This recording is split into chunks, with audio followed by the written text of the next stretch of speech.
Halo murid-murid yang santuy, gimana hari-harinya? Seragam masih bersih kan?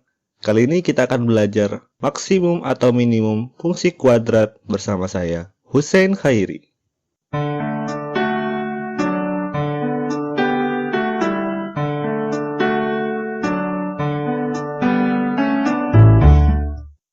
Sebelum kita tahu apa itu maksimum atau minimum fungsi kuadrat, mari kita lihat ini. Jika kita punya diagram Cartesius seperti ini, lalu kita punya fungsi kuadrat seperti ini, f1x sama dengan 2x kuadrat ditambah 8x ditambah 6, maka kita bisa menggambarkan grafiknya seperti ini. Kalau kita lihat di grafik ini ada satu titik yang dia merupakan titik terendah, yaitu titik ini. Titik ini disebut juga sebagai titik minimum. Jadi titik minimum pada fungsi ini adalah negatif 2, negatif 2.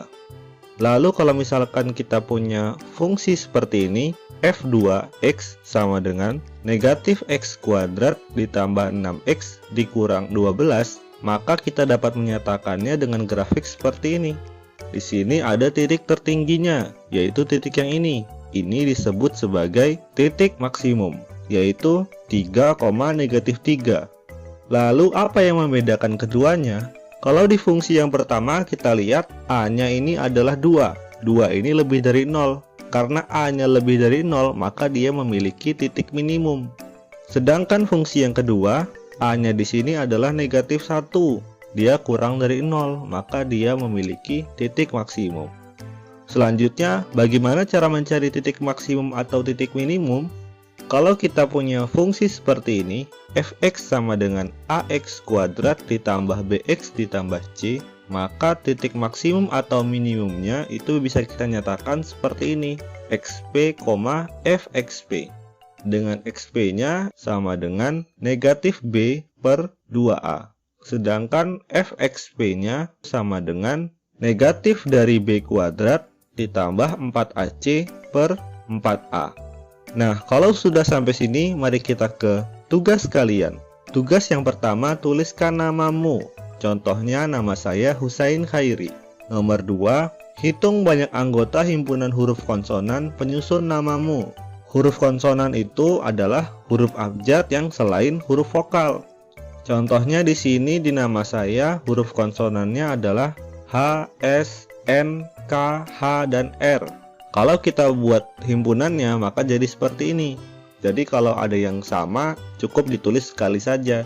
Lalu banyak anggotanya adalah 5. Selanjutnya nomor 3. Tentukan titik maksimum atau minimum dari fungsi kuadrat berikut ini. Dipilih berdasarkan nomor 2. Di sini ada tabel, yaitu ada banyak anggota dari 1 sampai 10 dan fungsi kuadratnya. Karena banyak anggotanya di nomor 2 tadi adalah 5, maka fungsi kuadratnya kita pilih yang ini. Kalau misalkan banyak anggota huruf konsonan nama kalian itu lebih dari 10, kalian cukup mengambil angka satuannya saja. Selanjutnya, cara mencari titik maksimum atau minimumnya, mari kita lihat contoh berikut ini. Pertama, kita tuliskan fungsi kuadratnya, yaitu fx sama dengan negatif x kuadrat dikurang 16. Lalu kita ubah seperti ini, menjadi fx sama dengan negatif x kuadrat, ini artinya sama saja dengan negatif 1 kuadrat. Kemudian dikurang 16 ini artinya sama saja dengan ditambah negatif 16.